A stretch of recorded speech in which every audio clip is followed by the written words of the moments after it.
Hello, hello, and welcome back to the Black Girl Iowa podcast. I am so excited that you guys are here with me today. I'm excited to be here. I have a fantastic episode for you all, and we're going to be talking about money. So, before we get into the episode, though, let's go ahead and run this Black Iowa fact. So, in a 2020 article entitled 10 Iowa related Black History Facts You Should Know, entertainment correspondent Sierra Porter let us know about Gertrude E. Rush, whom was the first Black female lawyer to be admitted to the Iowa bar in 1918. Rush earned her law degree from Des Moines University in 1914. Her husband, James, was an attorney and tutored her for the bar exam. At the time, Black lawyers were denied admission to the American Bar Association. So, Rush, her husband, and others helped establish the Negro Bar Association, which later became known as the National Bar Association in 1925. This episode is dedicated to the memory and legacy of Gertrude, who paved the way for Black people to not only study law, but to also be pioneers in courtrooms all over the country. So, now that we have talked about our Black Iowa fact and paid homage to the ones that come before us, let's go ahead and get into this episode. This is a great one. I'm going to go ahead and run the interview with one of my dear friends, whom I will be introducing in the beginning. Then I'll come back at the end just to kind of give you guys some reflection and my thoughts on the interview.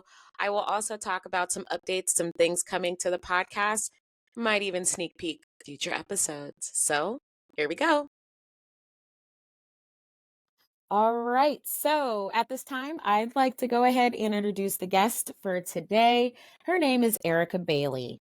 Erika is born and raised right here in Des Moines, Iowa. She, like me, is a graduate of the one and only Theodore Roosevelt High School, class of 2004. After high school, Erika began a 16-year-long career at Wells Fargo, where she climbed the corporate ladder in a very white, male-dominated world of finance. She received her Bachelor of Science degree in Business Administration from Purdue University in 2018. After that, she went on to receive her Master of Science degree in Finance in 2020, also from Purdue University. Erika is currently living her best life in Kansas City, Missouri, and is currently working as a project manager in, guess what? Yes, the finance industry. She is one of my dearest friends, and I am so happy to have her on the show. Ladies, gentlemen, and non binary friends, Erika Bailey. Friend, Hi. thank Thanks you for so much having for being me. on the show. Yeah, happy to do This it. is again, I said that Erika is one of my nearest and dearest friends, but what y'all don't know is me and Erika actually met way back in the day as A lifetime Callahan Cougars. ago. Middle school. I met Yeah. this girl. I can't like pinpoint the day I met you, but I think like that first conversation in the sixth grade, I was like, yeah, I like her. So, Yeah. do you remember like our very first like meeting I or don't know. I remember like my initial thought of you was like, this girl is so small. Like, cause no. I've been 5'10" since fifth grade, girl. So I was like, I'm an adult in middle school. And then here you come. I'm like, you like somebody's little sister. What are you doing here? Crazy because I've literally been 5'1" since the fifth grade. So vibes, I don't know. But yeah, so Erica has always been that friend that has absolutely no problem just telling you the truth. I mean, that Yeah. certain level of honesty, it's like sometimes you're like, okay, I didn't really want to hear that. But then you're Like, I like, try not to be mean, but you listen, I just try to be honest. you tell truths in a very, very nice way. Okay, good. And then like later you're just like, oh, whatever. What does she know? Wait, she knows. No. She definitely knows. She knows. So yeah, so we've known each other forever. And then you're living in Kansas City, Mhm. loving life down there. I'm trying to get her to move back to Yeah. Iowa, but That's not gonna happen, that's but not you know, okay. that's No, fine. So no. anyway, but Erica, like me, born and raised right here in Iowa. And so she does have kind of a little bit of like experience, kind of like what we've been talking about and how our experiences are so different. So, Erica, why don't you tell us a little bit about kind of your story, you growing up in Iowa and kind of where that kind of, how was that? Oh, what's the word I want to use?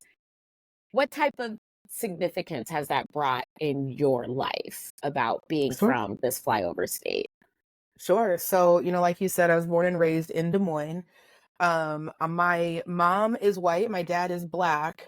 So that in itself offered a unique experience from your own. I was primarily raised by my mother, lived with her, until I, moved out on my own as an adult. And I grew up in kind of the suburbs, but we grew up pretty poor. So that also had a kind of a major influence on my life as a youngster and then leading into young adulthood. And it still affects how I operate with money today. And I would say that it's one of the bigger influences in why I got interested in money and money management and how it moves through the world and how it, allows us to move through the world. So my experience in Iowa was definitely an interesting one. I grew up in an era where there weren't a lot of mixed kids around me. So that translated into being a little bit tricky with fitting in.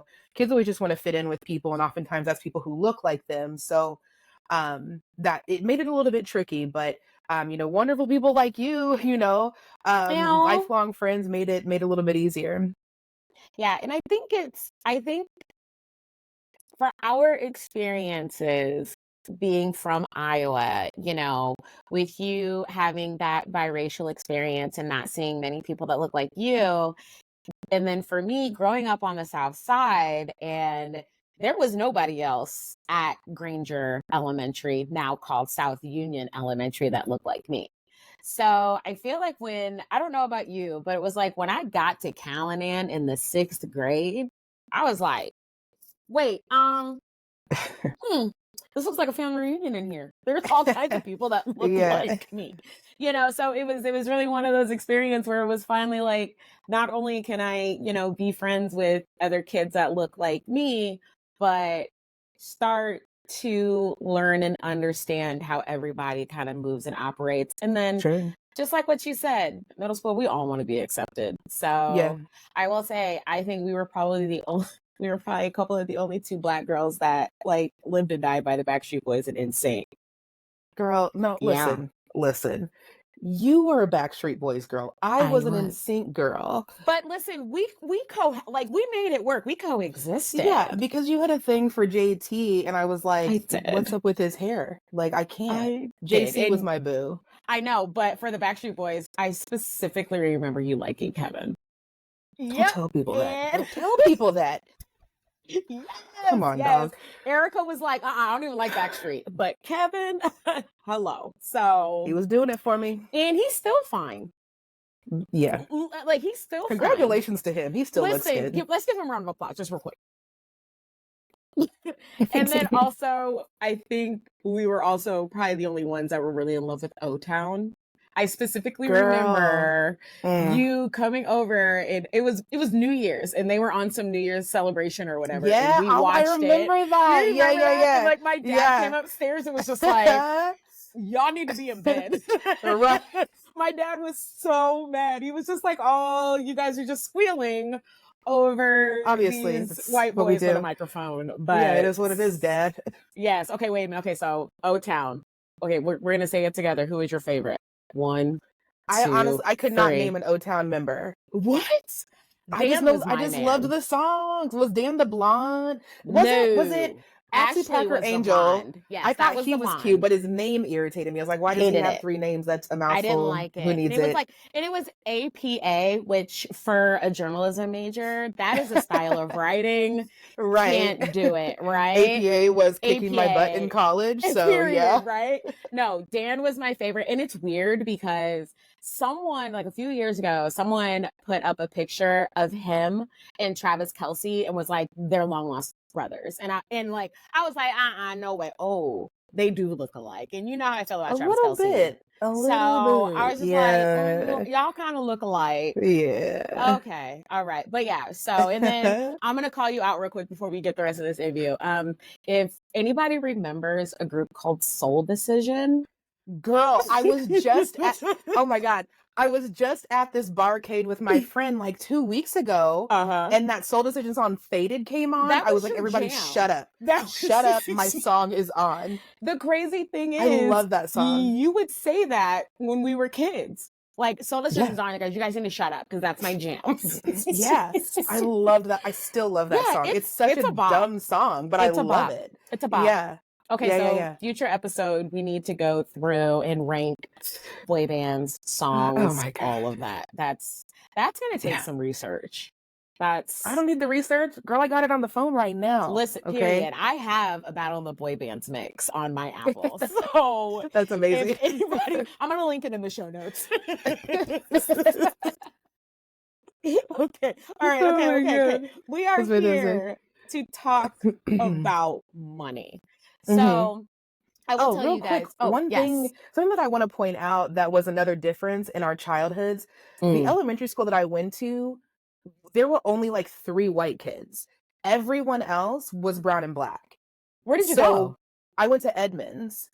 So it was, Right. yeah, so it was this school that Yes. had all of the like a million different cultures, like Yep. everybody looked different. It was so wonderful. So that was really nice getting my kind of start Yes. in life around so many different types of people. And then it Yes. wasn't until I got to Callanan that I was like, where like And see, there were that's a lot of crazy. black kids, but it like wasn't anything Yeah. like my elementary school. So that was weird to me. So it's kind of the opposite of Yeah. what you experienced. Yeah, you're right. Because I feel like how Callanan was made up was how Roosevelt was made up. And I used to tell people all Yeah. the time, like Roosevelt High School was 50% white and 50% everything else. Like Right. you got, I mean, there were black kids, Asian kids, Latino kids, and then, all the kids, we had a lot of like Bosnian kids that came over from Eastern We did. Europe because of Yeah. that whole Yeah. conflict, you know what I mean? And God, we just dated ourselves because that was like in the late 90s.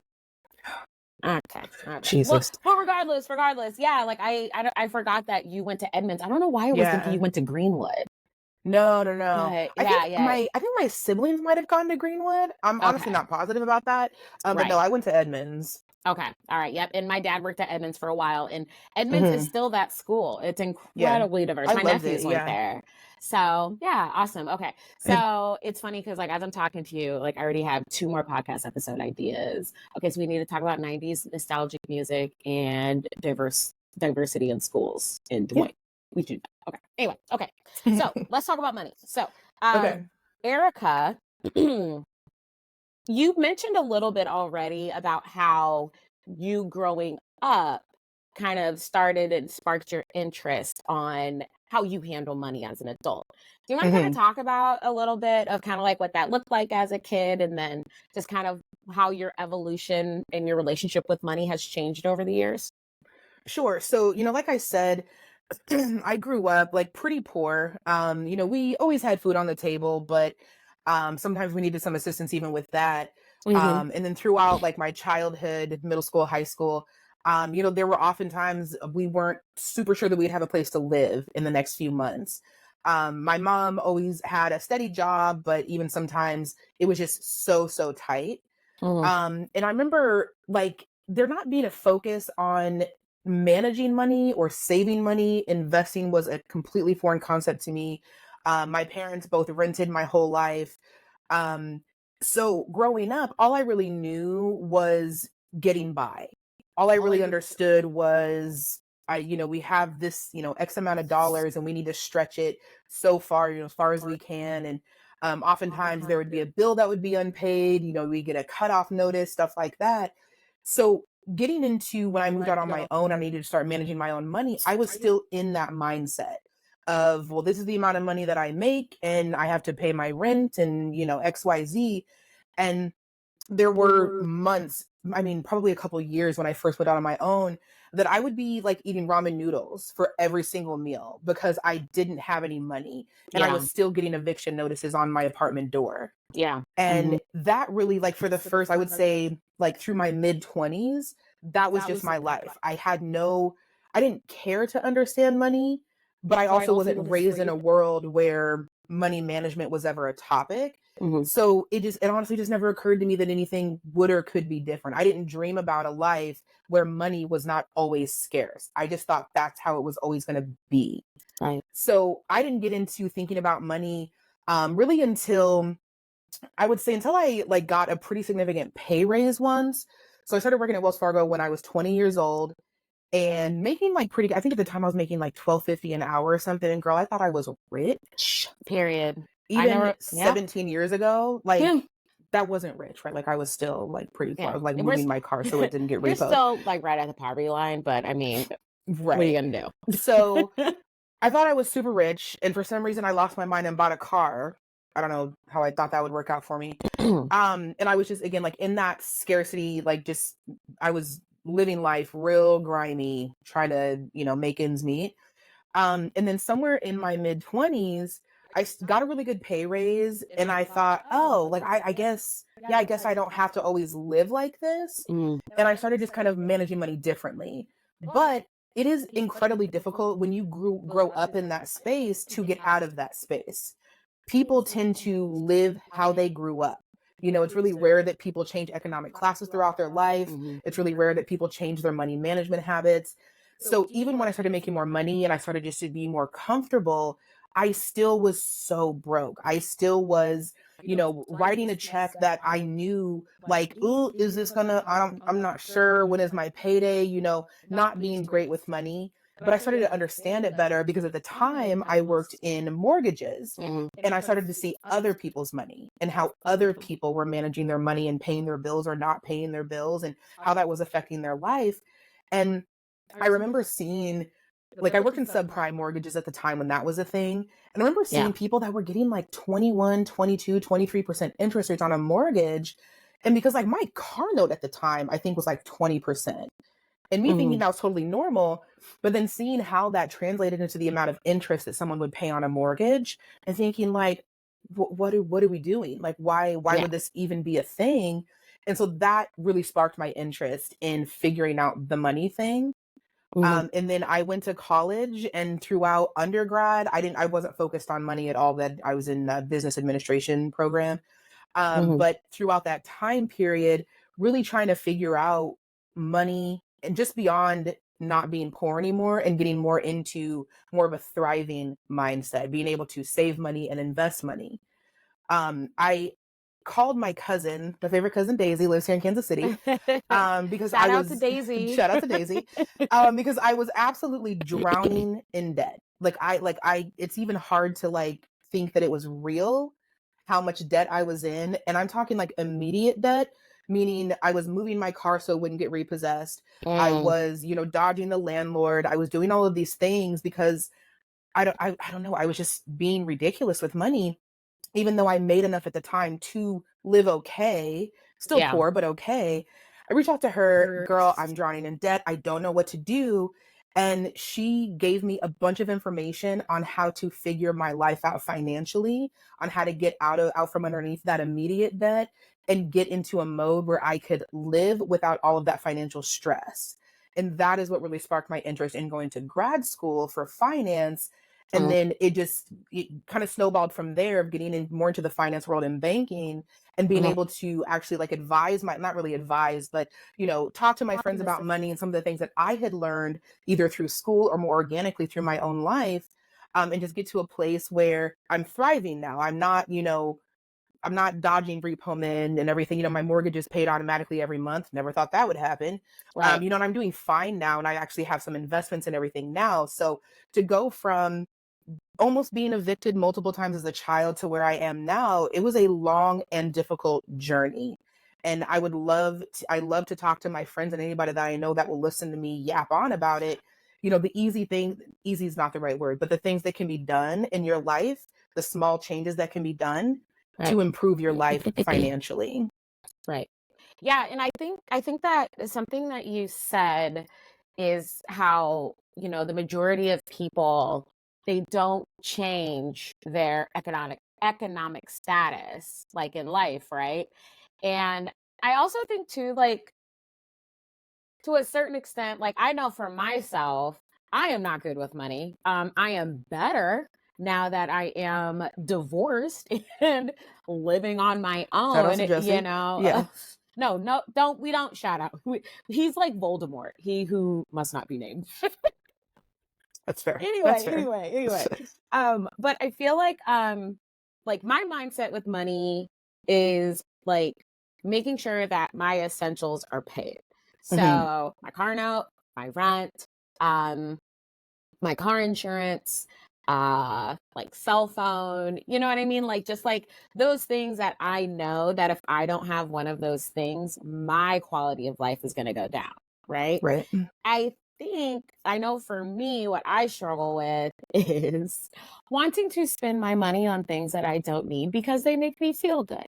Yeah. So that kind of takes me into my next point because I know me and you have had this talk plenty of Mhm. times. Like, yeah, I have called Erica at like 9 a.m. and been like, "Hey, girl, I have the money to pay off this credit card. What should I do?" And she's like, "Pay it." Like, I don't. What do you? What do you mean you don't know what to do? Just pay it. You know. Right. So, but so you've already said that you know, you love being that resource. Kind of what are some things that kind of what are your thoughts on being that resource for people? And do you feel like that's a way for you to make positive change and kind of put back into the world? Yeah, I love it. People are always afraid to hire a financial advisor. I am not a financial advisor. I want to make that super clear. I don't want to get sued. I am not a financial advisor. People don't want to hire financial advisors because it's kind of scary and they can be Hmm. expensive, right? Yeah. So I am happy to share all of the things that I have learned through school, through the organic process of getting my life together, through whatever means that I have learned something. I like sharing that with people. Hmm. Money is confusing. It's scary. It's even scarier when you don't have any and you just don't know what to do. Everything is more expensive these days. Life is more expensive. Living is crazy expensive. I am so happy to help in any small way that I can to just help people understand how something works or what they, some little things that they can do to kind of tweak their life. I tend to advise on a very like risk averse Okay. platform. If you Google like Susie Orman or Dave Ramsey, whomever, they are people who will tell you how to like make or save the most money. Totally fine. If that is your jam, go nuts. Because I grew up how I grew up and I was always on the verge of eviction or repossession or something, I tend to manage my money in a risk averse way, even if that costs me a little bit more money, which Hmm. is like pretty, most financial advisors would never say that to you. Hmm. But I tend to think, people will say, like, well, pay yourself first. And they're saying, like, save money first. I don't do that. I do not save money first. I pay Okay. my bills first, like you were saying. Yes. So as I'm budgeting for the next few months, I keep a 5-year budget, but I also keep like a 3-month budget just to see, like, in the immediate future, what's going on with money. I will make sure that I always have housing, that I always have a car, and Hmm. that I can always eat. Those are the 3 things that I make sure are paid first.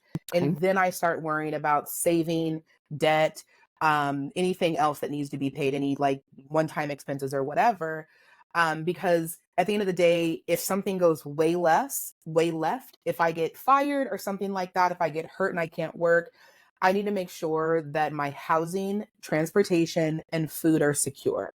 So Hmm. that's how I advise people, particularly friends who don't make a ton of money, because those are the things that most people are going to be the most immediately worried about.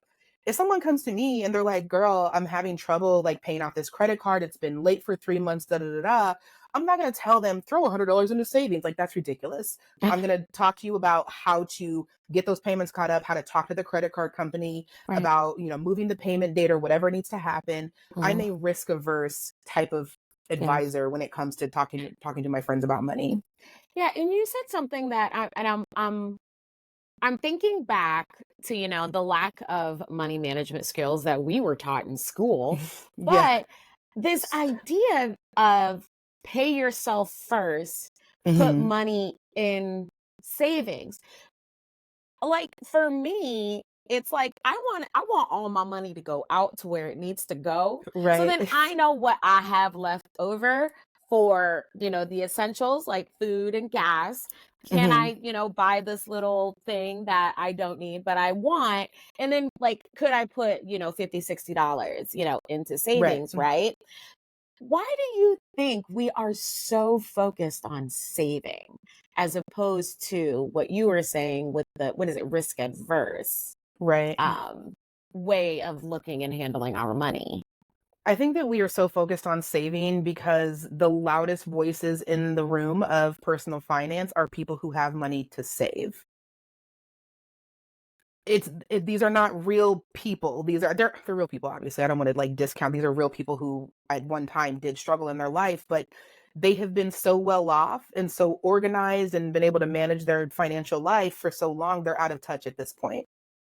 Mm, that was People a who nugget. are regular middle class people, it's important to save for your future. And like I said, if you lose your job, if you get hurt, something like that, you want something to fall back on. Hmm. But again, in this day and age of 1,000% inflation, it's not that high, but whatever it is right now, it's like 9% or Close something. enough. Yeah. Like most people they don't have any money to save. So why are we worried about paying ourselves first? Yeah. Worry about securing your housing. Your Hmm. landlord's not going to care. They're not going to care if you go to them and say, well, I had to put $50 in savings. They don't care. They want their Right. money. Yep. So we need to be more worried about surviving first and then thriving. And, Mm. one thing that people can do if they really want to get into that saving mode and they're really worried about saving while they are trying to survive, split your direct deposit. Almost every job now, unless you're getting paid cash, you're going to get a direct deposit and you can split it.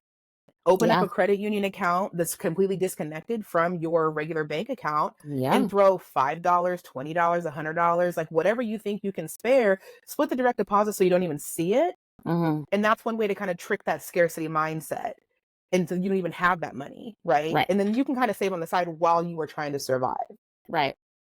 Yeah. And, I think that that's just really important for you to say that the people that are the loudest in the room, they've already done it. They are Right. not like the ones that are struggling, right? Like, Right. and I really think that that's important because I think what a lot of people don't really realize is, the Dave Ramseys and the Susie Ormans and things like that, and the other financial people out there that are giving us advice, we are making them money. So when Yeah. you go and buy Dave Ramsey's book and have him tell you, you need to just cut off all your excess spending, you need to do this, that, and whatever, and I think there was another thing where he said something about like, you know, almost like every waking hour where you're not sleeping, you need to be working, right? And that's Yeah. dangerous because like that Mm, creates a toxic hustle culture, right? 100%. So, but I think that there's no one out there really talking about the personal relationship you have with money. Right. And I feel like everyone is trying to do all of these different things and it's not working because like you don't understand your relationship with money. Right. You know what I mean? Like my Absolutely. relationship with money is totally different than your relationship with money, right? So I think that that's really important, and saying to myself, survive first, then thrive, Mhm. because it's like, like it's almost like I feel bad sometimes when I've paid all of these things out and I'm set up for the month, but for fun money, I only have $200 for the month, and I feel Right. bad about that, but it's just like that's actually not Yeah, but bad, you Emily. have somewhere to live, Yeah, I and have that's somewhere most to live. I have important. a car. Yeah. My cell phone is paid for. I have my groceries. I've got food in the refrigerator. George can eat. So, Most importantly. it's, Yeah. listen, he eats fresh pet. Of So course he does. we Oh my don't god. do dry Girl, I'm dog gonna food get that over dog some here. kibble. Oh my god, that dog eats Absolutely better than not. I do. He will look at you like, ooh, what is this? I eat fresh pet, the chicken one, fresh vegetables, honey. That's So amazing. that's my dog. But anyway, but Yeah. no, I think that's fantastic advice. So let's kind of let's talk about our younger selves. So we've already talked about the struggle. So we are both at our big ages of 38. And Girl, I did you have to know, say it so loud? listen, but we look 38? You look younger than Ma'am, me somehow. I mean, ma'am, we both don't look a day over 25. I look it's the camera. I look older than 25. Girl, please. Okay. But Now these knees are about oh, these 82. knees belong to a 60-year-old. These Well, these knees, knees these are sick of knees, me. this lower back, Like, those my pieces. back hurts right now. Listen, girl, I worked out on what, Sunday? And oh man, I had to do I did sit-ups and then I did back curls. And the whole lower back, girl, I had to come home, put my heating pad on, take some It's hard out Elise. here. Yeah. It was horrible. But anyway, but let's kind of like, think about our younger selves and talk to me about it, because we have listeners that are all ages, right? Mhm. If you could talk to Erica that's 22, 23 years old, what are three things about money you would tell her? I would tell her to make more money, right? Like that's people will talk about all the tips and tricks of money, make more money. Like that's the trick. Get a Mm-hmm. better job, right? Yeah. At 22, like I said, I was making like 12.50 an hour or something like that. I would have been more ambitious earlier in my career so that I could make more money quicker. Mm-hmm. And I was pretty content with 12.50 an hour. So I was ambitious, but not I Right. wasn't going hard like that.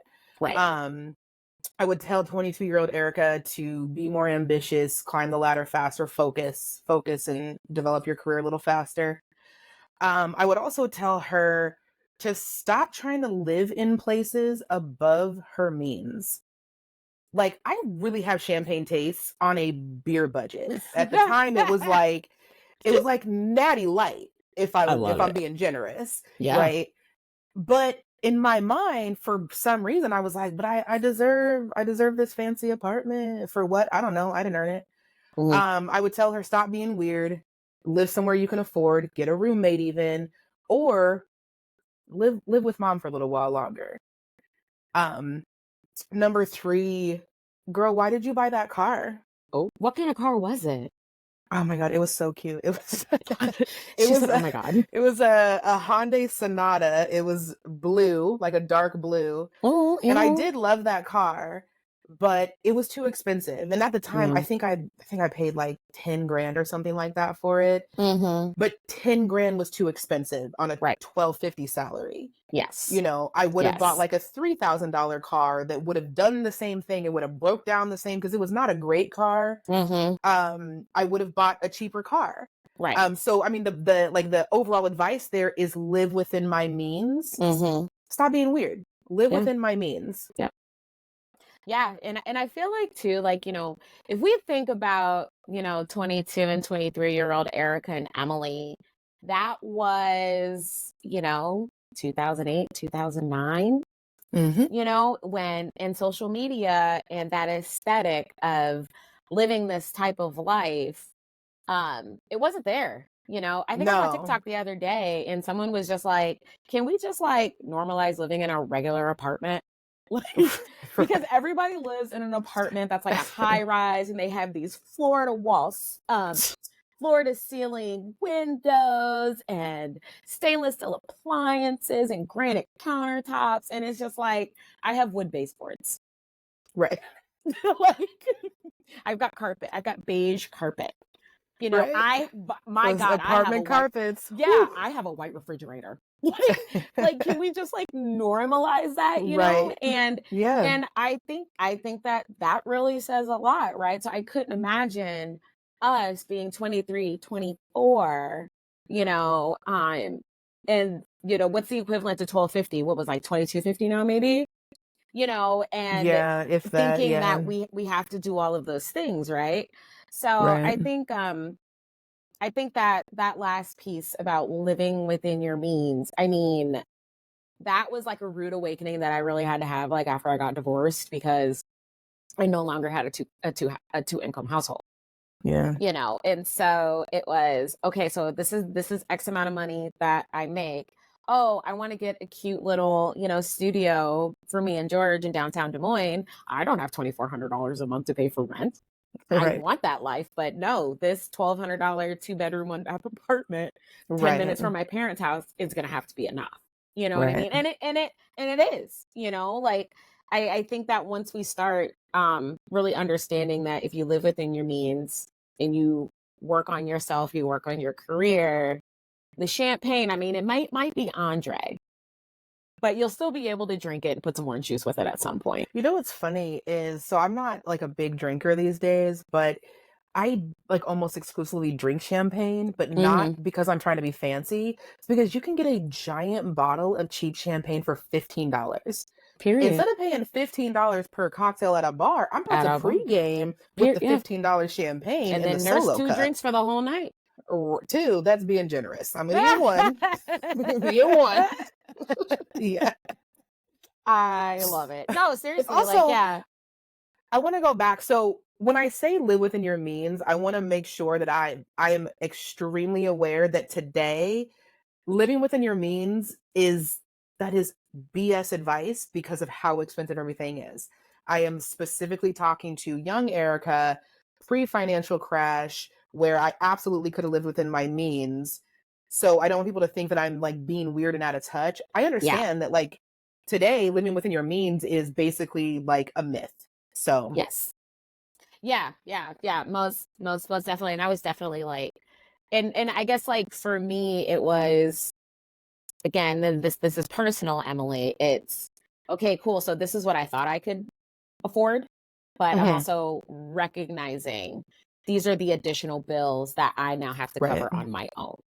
Yeah. And so, yeah, like I oh god, and the apartment was so cute. I went and looked Yeah. at it and it was just adorable, but I was like, Emily, you cannot afford this. And at the end of the day, it really wasn't enough room for me anyway. But Mhm. it's for me, it was definitely one of those things about, well, if you, get the cheaper apartment, what are other things that you might be able to treat yourself with here Mhm. and there and still, be able to have money in the bank at the end of the month. Yeah. Even, I mean, Yeah. if it's only $100, it's only $100, but it's still money. It's It's not $100 negative, more right? than a lot of people have. So yeah. Exactly. So, um, next, my next question here is really, I feel like we've kind of already talked about, what are some things that, people can definitely be doing. I think your risk adverse thought process is fantastic. And it's kind of funny how like we kind of are like on the same thing where it's just like pay your bills first. You know what I Yeah. mean? Yeah. Um, let's talk a little bit about future financial planning. So, Sure. like, I know for me, I ended up getting one of those 100 envelope challenges off a TikTok shop. Yeah, those are great. Yeah, so like that, and granted, I have a 401k. I also Mhm. have a mutual fund, so I'm a low risk investor. I just got my balance, and I was just like, oh, okay, got a little money in the bank. Yeah. So somebody told me Leave it there. something. Yes. Oh, I'm not touching it. I'm not Okay, touching good. it. Okay, like I'm not touching it. Okay. But I think like for myself, like with the challenge that I'm doing, and I love it because I am not like, okay, well, today I'm going to put in $1 and then $2. No, like every time I get paid, I just go get $100 in whatever Yeah. denomination and I just start filling. So, like, I have Good. all of the ones in that book done. Next, I'm on Good. to fives and then it's kind of going from there, right? Yeah. But, there's so many different ways to save money and plan for your Sure. future. So, what are some things that you have learned about future planning and investing that you like maybe like one or two things that like listeners are just like, no, you need to know at least these one or two things before you Yeah. look into that. So one of the things that I kind of knew about, but I just didn't pay a lot of attention to that has within the last few years been extremely helpful to my financial future is taking advantage of high yield savings accounts. Okay. So everybody, you can open up a savings account at wherever, Bank of America, Viridian Credit Union, whatever. A lot of the banks also have high yield savings accounts, meaning that they pay a lot more in interest. Bank of America's current regular savings account rate is like 0.01% or something Okay. insane. That doesn't even keep up with inflation. So if you leave your money in that account, you're going to be losing money on that every month, right? Hmm. If you open a high yield savings account, it's going to, I don't think right now it is keeping up with inflation. I'd have to double check rates, but it's going to make you a lot more money. A high Hmm. yield savings account can be opened. Any of the major banks, I think credit unions probably have them too.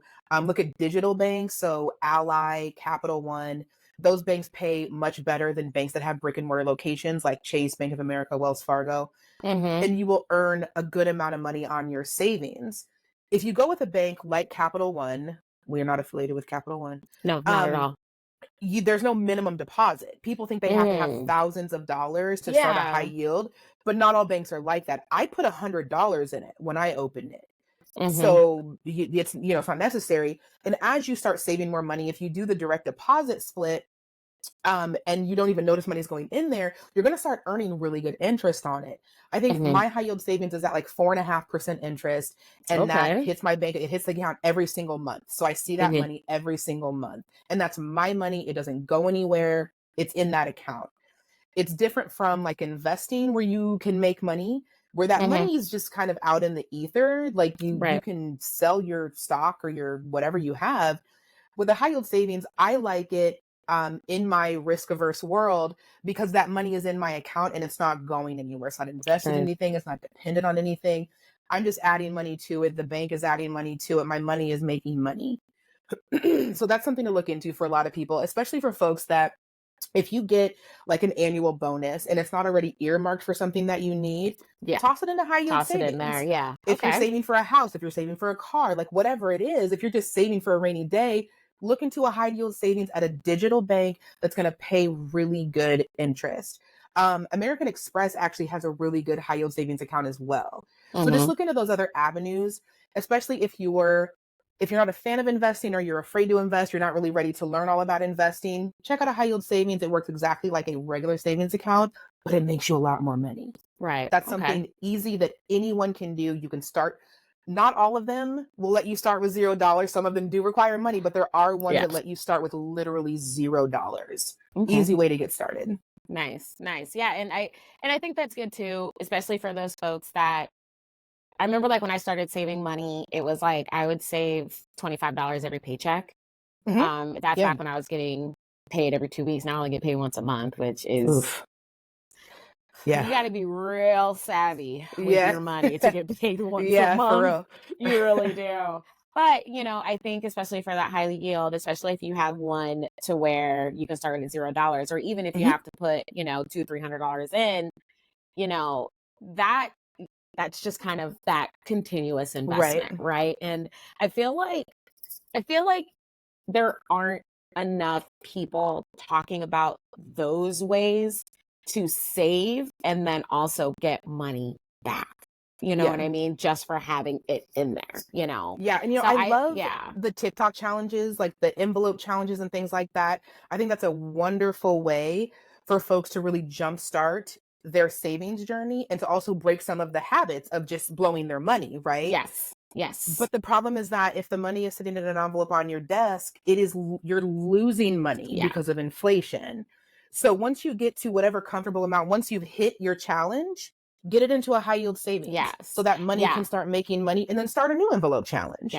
And Just don't see, let it sit like, there forever. yeah, and that's kind of like what I want to do. Like my goal is to have because I started it maybe like February of this Mhm. year, February, March.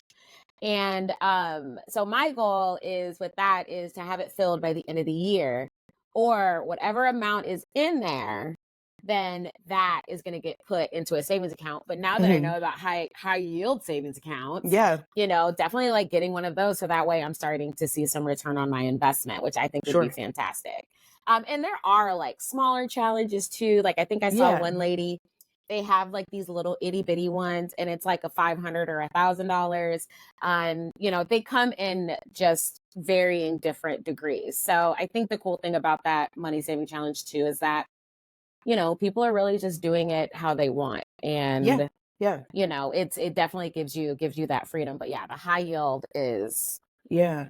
that's yeah. Like I don't we don't I don't even need no more advice. Like I think probably Well, like that this you just touched weekend. on something about doing what works for you. The best financial plan is the one that works for you, Mm, right? Like you can listen to a Susie Orman and a Dave Ramsey, but they are going to give very general and basic advice that is not tailored to the individual. right. Like you said, the way that I manage money is not the way that you manage money, right? The way Mm-hmm. that I think about money is not the way that you think about money. So Mm-hmm. the financial plan that's going to work for me is not going to work for you, and vice versa. Right. So if you're just starting out on your journey of getting out of a survival mode, or you're trying to get out of survival mode and more into a thriving mode, worrying about your future, pick a challenge that works for you. Maybe you have to Yes. try 3 or 4 before you find one that sticks. Just Yep. find one that works for you. The Hmm. important thing is progress, not perfection. Yes. Just start saving a little bit, find a challenge that works for you, whether it's throwing $5 into high yield savings every 2 weeks or $5 into an envelope on your desk, whatever it is. If it works for you, perfect. Yep. Absolutely. I love that. Yeah. Yeah. I mean, I feel like it is all too often we're trying to copy and do what everybody else does. Yeah. And then we get frustrated when it doesn't work for us when really it Yeah. wasn't meant for you in the first place. Right. So, Exactly. absolutely. Erica, see, like, this conversation about money, I feel like is definitely needed. I feel like we could definitely like go on and like go off on like different tangents on credit cards, loans, and just I got a lot all to of say about those credit cards. things. So, yeah. Listen, I'm not ready for that conversation yet.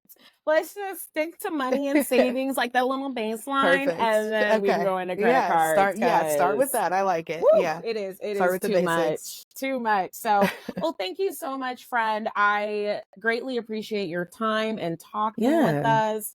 I will be sure to put a lot of this information in the show notes for everyone about kind of the high yield and all of that stuff. It's going to be very general and more likely it's just going to be Googled. So do with that what you want. That's okay. Yeah. Uh, yeah. But again, Erica, thank you so much. What we're going to do here, we're going to take a quick break and then I'll be right back with the reflection. So be right Okay. back, y'all. Sounds good. All right. So first, I just want to thank my homegirl Erica for being on the pod and having that really open conversation about money. So, kind of like what we talked about on the show, I mean, or during the interview, money is hard. Okay. For anybody that is out there, if you have the whole concept and you have a great relationship with money mastered, great, good for you. I'm proud of you. But I think there is quite a few of us out there that are just afraid of money and we're thinking that we're doing everything wrong. And I think with this conversation that me and Erica had, my biggest reflection is that what is good for me isn't necessarily good for someone else and vice versa. And also that the people that are talking the loudest about money and saving are the people that have the money to actually save. So of course Dave Ramsey and Susie Orman are going to tell us you need to be working every waking hour and you can't go out to eat and all of these other things, right? But realistically, if we want to enjoy our lives and like what we have going on, that isn't sustainable. I mean, granted, should I be going to Starbucks every day for my strawberry acai and a slice of lemon pound cake? No. But I feel like once a week, if I really feel like, you know what, I'm going to do this for myself because it's a part of my self care, I think I should be able to do it and not be looked down upon because I did. So I think some of the things that, Erica said were really important. I think my other big takeaway is making sure that, like, if we are saving money, that, we are looking at potentially a high yield savings account. I don't know why I didn't think of that before. Most of the time, when we think about savings and retirement and all these other things, we're really not looking at how our money can be making money for us. So I think that those are definitely some things that we could all really use and we could all think about because, I mean, at the end of the day, you only live once, but also you don't have to be broke.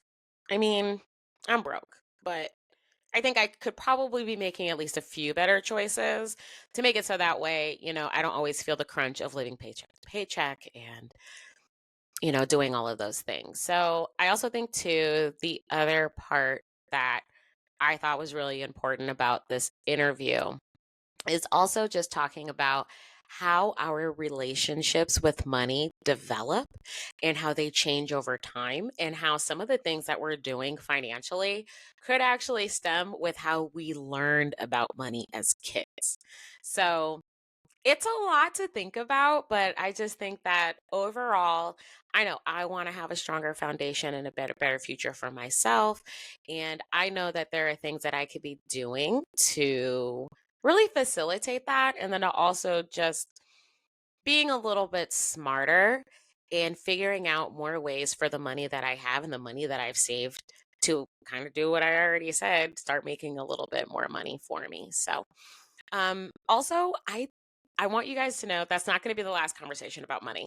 I think one of the great things about again being in the Des Moines area, um, is knowing that there are Black women that are in the financial industry and they're doing various different things, and they're really giving back to the community and that letting people know what they could be doing to get themselves in a better financial standpoint and situation and getting that proverbial financial freedom that we all want to attain at some point. So, I will be looking forward to doing some more research and getting some more money gurus or just people that have really taken the time to really study and understand what their spending habits are.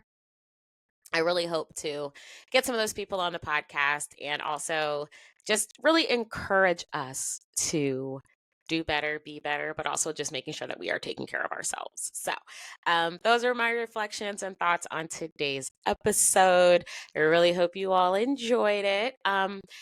I guess as for the podcast and kind of like what's coming up, I do have some episodes. I'm just not really not I'm not ready to share yet. I have some really awesome episodes though coming up with some really amazing people, and I'm not ready to give that up yet. So anyway, thank you again for listening to the podcast. If you want to follow me on Instagram, my handle is Black Girl Iowa. You can also check me out over on my blog where I will be writing random musings about things going on as I am blissfully in my late 30s and living in my home state. Also, if you have a question that you want to have answered on a future show, I do have a tab where you can go ahead and pose your question. And I'd love to kind of get a bunch of those and do a mailbag episode in the future. So, again, thank you so much for listening to Black Girl Iowa. I hope everybody is happy, staying blessed, and also just taking care of yourself. So, I will see you guys on the next episode. Bye.